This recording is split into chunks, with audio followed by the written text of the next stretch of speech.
सोमवार व्रत में व्यक्ति को ब्रह्म मुहूर्त में स्नान आदि से निवृत्त हो भगवान शिव जी को जल और बेलपत्र चढ़ाना चाहिए तथा शिव गौरी की पूजा करनी चाहिए। शिव पूजन के बाद सोमवार व्रत कथा सुननी चाहिए। इसके बाद केवल एक समय ही भोजन करना चाहिए। सोमवार व्रत 3 प्रकार का होता है: प्रति सोमवार व्रत, सौम्य प्रदोष व्रत और 16 सोमवार का व्रत। इन सभी व्रतों के लिए पूजा विधि एक ही होती है। अब जानिए सोमवार व्रत कथा के बारे में। एक समय की बात है, किसी नगर में एक साहूकार रहता था। उसके घर में धन धान्य की कोई कमी नहीं थी, लेकिन उसकी कोई संतान नहीं थी। इसी कारण वह बहुत दुखी रहता था।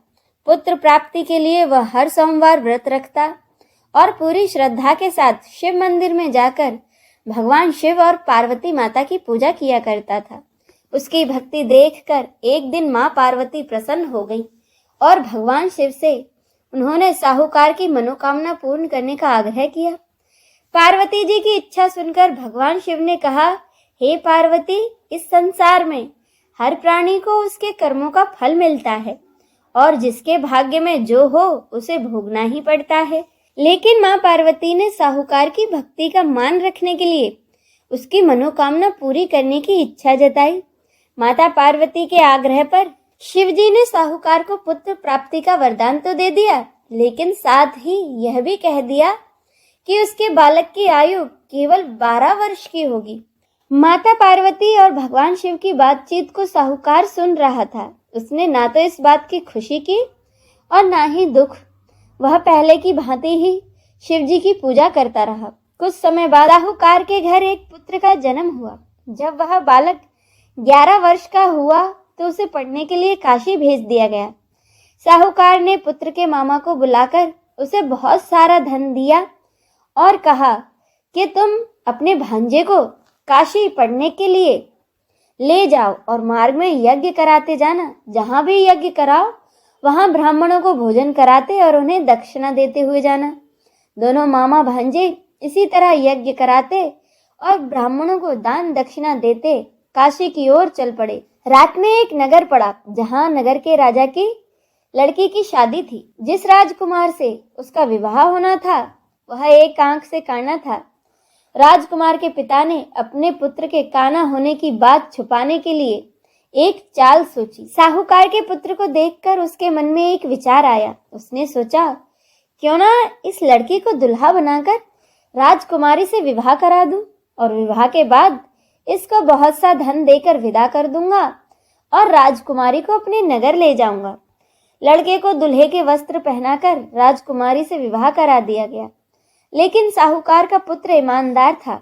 उसे यह बात न्याय संगत नहीं लगी। उसने अवसर पाकर राजकुमारी की चुन्नी के पल्ले पर लिखा कि तुम्हारा विवाह तो मेरे साथ हुआ है, लेकिन जिस राजकुमार के संग तुम्हें भेजा जाएगा वह एक आंख से काना है। मैं तो काशी पढ़ने जा रहा हूँ। जब राजकुमारी ने चुन्नी पर लिखी बातें पढ़ी तो उसने यह बातें अपने माता पिता को बताई। राजा ने अपनी पुत्री को विदा नहीं किया, जिससे कि बारात वापस चली गई। दूसरी ओर साहूकार का लड़का और उसका मामा काशी पहुंचे। वहां जाकर उन्होंने यज्ञ किया। जिस दिन लड़के की आयु 12 वर्ष की हुई, यज्ञ उसी दिन रखा गया। लड़के ने अपने मामा से कहा, मेरी तबीयत कुछ ठीक नहीं है। मामा ने कहा, तुम जाकर अंदर सो जाओ।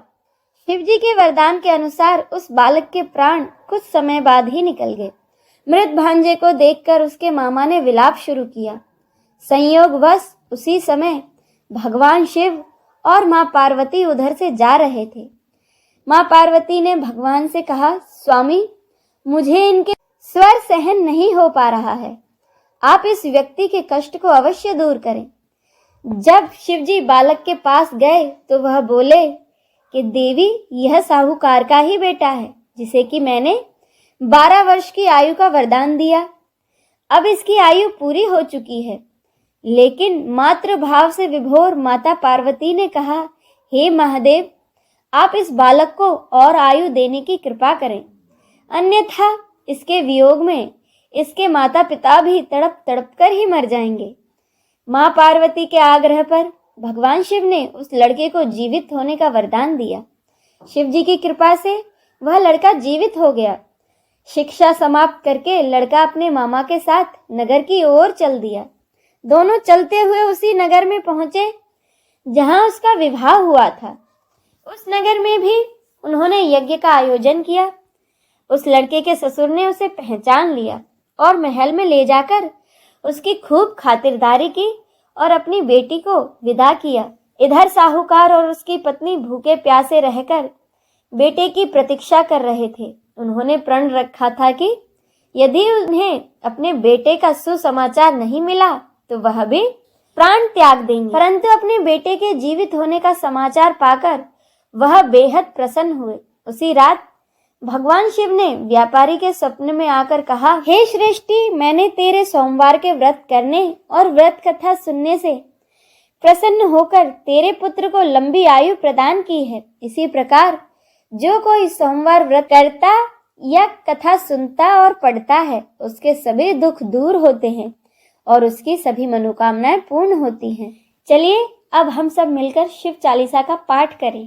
जय गिरजापति दीन दयाला सदा करस संतन प्रतिपाला, भाल चंद्रमा सोहत नीके, कानन कुंडल नाग फनी के, अंग गौर सिर गंग बहाए, मुंड माल तन शार लगाए, वस्त्र खाल वाघांबर सोए, छवि को देखी नाग मुनि मन मोहे, मैना मातु की हवे दुलारी, वाम अंग सोहत छवि न्यारी, कर त्रिशूल सोहत छवि भारी, करस सदा शत्रुन शयकारी, नंदी गणेश सोहे तह कैसे, सागर मध्य कमल हैं जैसे, कार्तिक श्याम और गणराव, या छवि को कही जात न काऊ, देवन जब ही जाय पुकारा, तभी दुख प्रभु आप निवारा, कियो उपद्रव तारक भारी, देवन सब मिली तुम ही ज्वाहारी, तुरंत सड़ानन आप उठाए, लवनिमेश ममारी गिरायु, आप जलंधर असुर संहारा, सुयस्त मार विदित संसारा, त्रिपुरासुर सन दुम मचाई, सभी कृपा करी लीन बचाई, किया तप ही भागीरथ भारी, पूर्व प्रतिज्ञा तासु पुरारी, दानिन मह तुम सम कोई नाही, सेवक स्तुति करस सदाही, वेद माही महिमा तब गाई, अखत अनादि भेद नहीं पाई,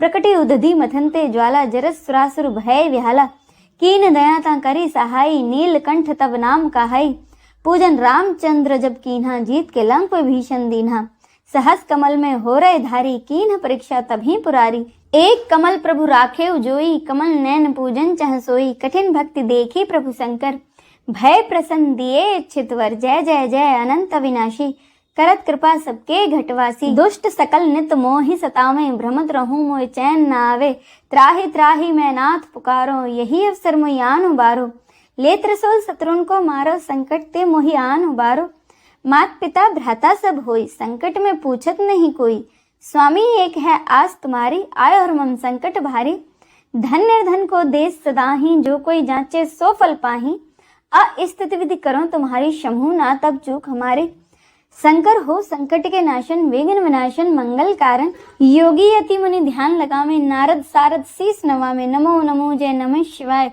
सुर ब्रह्मादिक पार न पाए, जो यह पाठ करे मन लाई, तापर होते हैं शंभु सहाय, ऋणिया जो कोई हो अधिकारी, पाठ करे सो पावन हारी, पुत्र होन कर इच्छा कोई, निश्चय से प्रसाद ते होई, पंडित त्रयोदशी को लावे, ध्यान पूर्वक होम करावे, त्रयोदशी व्रत करे हमेशा, तन नहीं ताके रहे कलेसा, धूप दीप नैवेद्य चढ़ावे, शंकर सम्मुख पाठ सुनावे, जन जन के पाप नसावे, अंत धाम शिवपुर में पावे, कहत अयोध्या आस तुम्हारी, जानी सकल दुख हरू हमारे, नित्य नेम कर पाठ करो 40, तुम मेरी मनोकामना पूर्ण करो जगदीश।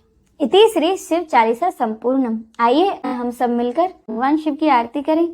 ओम जय शिव ओमकारा, प्रभु हरि शिव ओमकारा, ब्रह्मा विष्णु सदा शिव, ब्रह्मा विष्णु सदा शिव, अर्धांगी धारा, ओम जय शिव ओमकारा, एकानन चतुरानन पंचानन राजे, शिव पंचानन राजे, हंसासन गरुड़ासन, हंसासन गरुड़ासन, वृषवाहन साजे, ओम जय शिव ओमकारा, दो भुज चार चतुर्भुज, 10 भुज ते सोहे, शिव 10 भुज ते सोहे, 3 रूप निरखता, 3 रूप निरखता, त्रिभुवन जन मोहे, ओम जय शिव ओमकारा,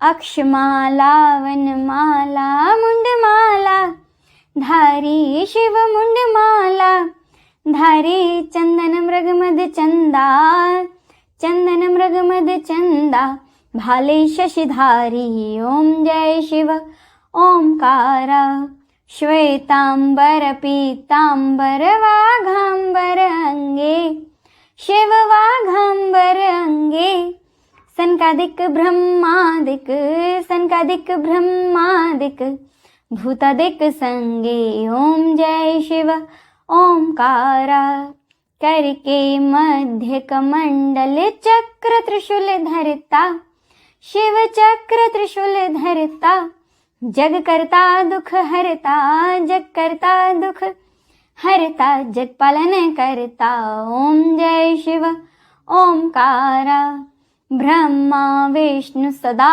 शिव जानत अविवेका शिव जानत अविवेका प्रणवाक्षर के मध्य ये तीनों एका ओम जय शिव ओंकारा त्रिगुण स्वामी जी की आरती जो कोई नर गावे शिव जो कोई नर गावे कहत शिवानंद स्वामी सुख संपत्ति पावे ओम जय शिव ओंकारा ओम जय शिव ओंकारा प्रभु हरि शिव ओंकारा ब्रह्म विष्णु सदाशिव अर्धांगी धारा ओम जय शिव ओंकारा ओम जय शिव ओंकारा। इस वीडियो में बस इतना ही। अगर आपको वीडियो अच्छा लगा हो तो इसे लाइक और शेयर जरूर कीजिएगा। जय भोलेनाथ।